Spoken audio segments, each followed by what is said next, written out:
GP Dr. Philip K. appeared on This Morning to discuss tinnitus, a condition that affects around 10% of the UK population. The condition has a number of celebrity sufferers including Keanu Reeves, Eric Clapton, Chris Martin and This Morning co-host Philip Schofield. During the interview, Schofield detailed when he had developed the condition. According to the presenter, it happened when he was sitting in the car. He continued, "I was going over a bridge and I couldn't figure out what it was. I waited for days for it to go away, and it never did. Then I went to the doctor who said it was tinnitus." Schofield considers himself lucky that he doesn't have a severe form of the condition. "Thankfully it's not too severe, it's a nuisance. I hear it when I'm lying in bed at night, it's not thankfully debilitating." But what exactly is tinnitus? Are there different noises and what can people do to manage it if they have it? Dr. Philip K. was on hand to explain. Tinnitus is when you hear a sound but there's no external source for that sound.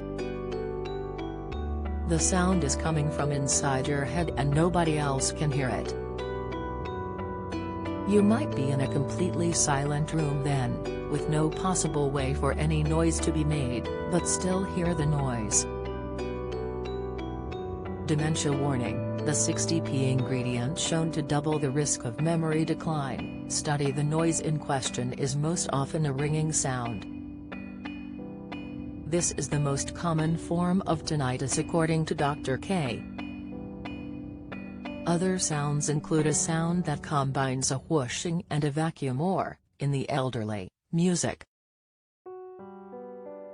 Some even have a combination of whooshing and ringing.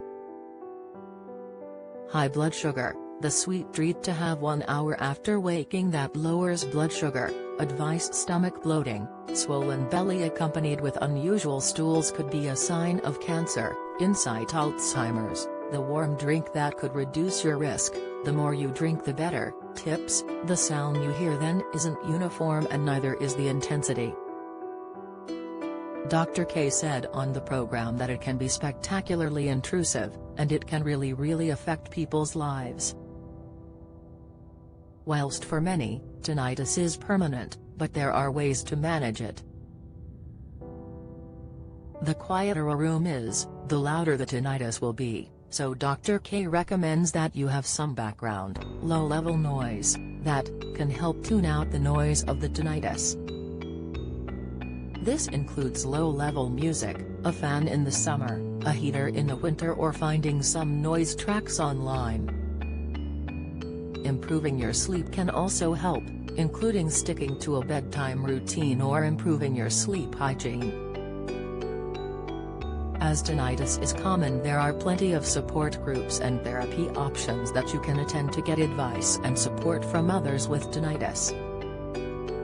Tinnitus also gets worse with stress, so trying to stay relaxed will reduce its impact.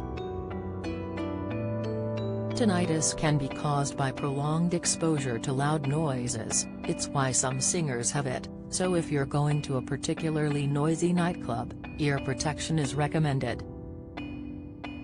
Some party-goers will experience tinnitus once they leave the venue, but this is often temporary.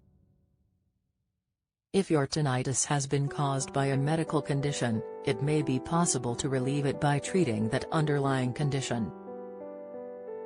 The important thing to remember is that whilst tinnitus can be a difficult condition to live with at times, you will not be alone in hearing more than just jingle bells this Christmas time.